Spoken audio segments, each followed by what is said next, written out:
Yang Wenli is the quintessential reluctant soldier. Having been roped into the career when he initially wanted nothing to do with it, Yang becomes a man who routinely tries to determine the results of a battle quickly, and with minimal loss of life on both sides. In early episodes, Yang holds on to the hope that despite Reinhardt's mounting military might, he too is just another soldier, and that the war will reach a peaceful conclusion soon. But as Reinhardt's political maneuvers become increasingly bold, it becomes clear that the war will drag on. Initially, Yang believes the capture of Iserlohn would have been enough to secure a peace treaty. After all, how could he predict that the universe would be washed away by the crashing waves of one man's ambition? What does duty mean to a kind man with a peaceful heart and a talent for death and destruction? I'm Zero, this is Kato, and today, let's talk about the irresponsibility of Yang Wenli. This video is brought to you by the Kato Anthology. A couple months ago, Hoodie and I announced a new and unusual project on this channel, one that would include all of you in our debut in print. We're excited to announce that tomorrow marks the beginning of the Kato Anthology Kickstarter. You already know what must be done. Get your mom's credit card, take that second mortgage on your house, because tomorrow I'll be introducing a comic of my own creation that will shock and awe the world. Also, Hoodie has a comic in there too. I, Zero, call all of those listening to arms. Today, the Kato Anthology. Tomorrow, Weekly Shonen Kato! Thanks to Straight Idea and all of our sagacious patrons for sponsoring this video.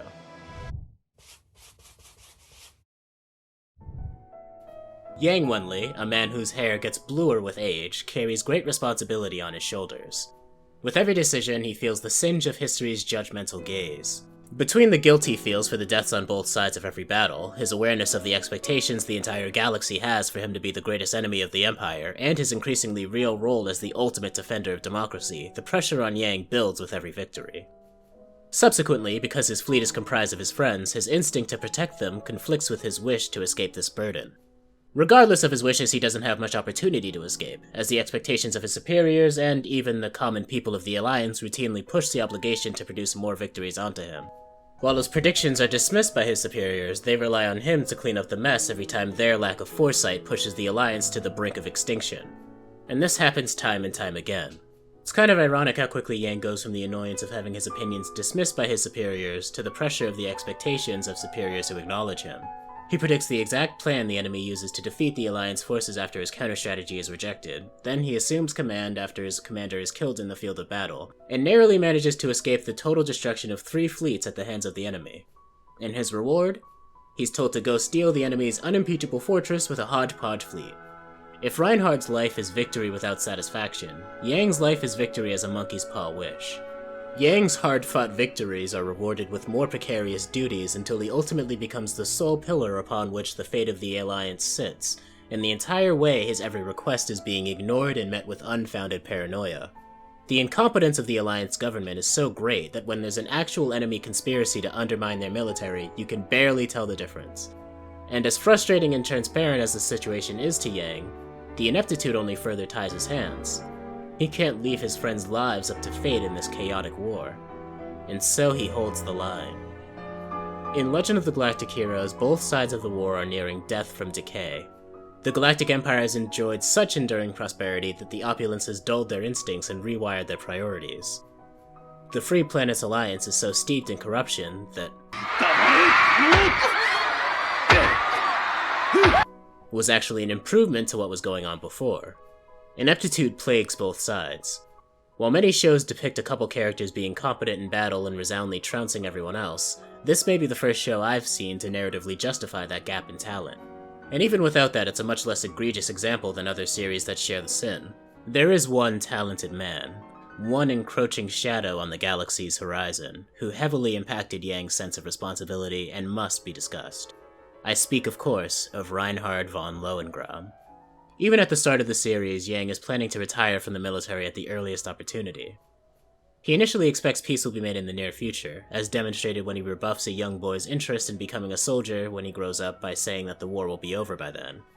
Yang seems to not regard himself as very important, at least at first, but he also acknowledges that his way of thinking is rare on both sides of the war effort. So when he's confronted with the appearance of someone who thinks like him on the enemy side, he recognizes the havoc this man is capable of wreaking on the Alliance fleet, and part of him stays to rival that threat. Even if you deny this connection, it is a fact that Reinhardt prolonged the war through direct and indirect means for the sake of his ambition. And Yang realizes that if he were to retire and something terrible were to happen to his fleet, comprised of many of his closest living friends, he would never forgive himself for the mistake. And so he's forced to dedicate himself wholly to a war he wants no part in, and collect distinguished accomplishments that don't interest him and in fact only thrust more expectations upon him. It's difficult to say why Shenkop predicted Yang would prevail over Reinhardt in an even battle, but it is supported by the respective personalities. Reinhardt values his ambition and talent, while Yang values his sense of duty as a soldier, and their hiring priorities reflect those values. When Reinhardt collects ambitious, talented men, he inevitably gathers men with more ambition than talent, perpetually leaving him with weak links on the battlefield that Yang invariably takes advantage of. Of course, Yang has to ask himself if he even wants to defeat Reinhardt. I'm sure he considers it unfortunate that out of all the leaders in the galaxy, he's forced to fight against the very most agreeable one. Unlike Reinhardt himself, who's eager to have an enemy he could call a friend. It definitely adds to Yang's internal conflict that if he loses, the universe will probably be united in prosperity for many decades under Reinhardt. This is the kind of peace that Yang was fantasizing about at the start of the series. Yang is a man with too much foresight to have a fortified will against that kind of result. But I have to mention, he does firmly believe that uniting humanity under a monarchy is suboptimal. Reinhardt also reflects on the responsibility of his role, but he is much more comfortable resolving the dilemma by seizing power and making a better world. In Yang's view, this option is acceptable for others, but not for himself. Initially, Yang truly was reluctant to claim responsibility. He was a man who wanted to be a historian, but due to unfortunate fate was forced to become a soldier, and discovered a coveted talent for a distasteful skill: the taking of lives. Call it strategy, tactics, duty, but Yang views his every military accomplishment as little more than a mass grave.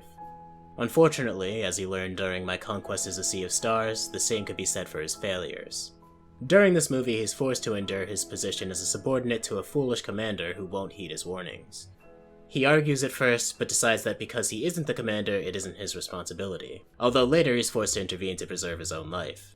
When the battle plays out as he predicted but was unable to prevent, he feels the weight of the lives lost on his shoulders, and resolves to do his best as a soldier to minimize the lives lost in his own battles. He even momentarily regrets that he didn't do more, although he really did all that he could short of staging a mutiny in the middle of a battlefield. And the result is an extremely favorable battle for the Empire. Yang recognizes that his strategic insight is an asset that the Alliance underutilizes. Importantly, his predictions are always rejected in favor of alternative, often less pessimistic predictions which are easier to swallow, and Yang is left unable to assert his opinion. Eventually, Yang realizes that it's possible to lose the war if his voice isn't heard. And so, how does he turn the situation around? He offers a version of a plan that his superiors can swallow, that puts himself at a massive risk but opens up the only path to victory. This, too, is a cycle.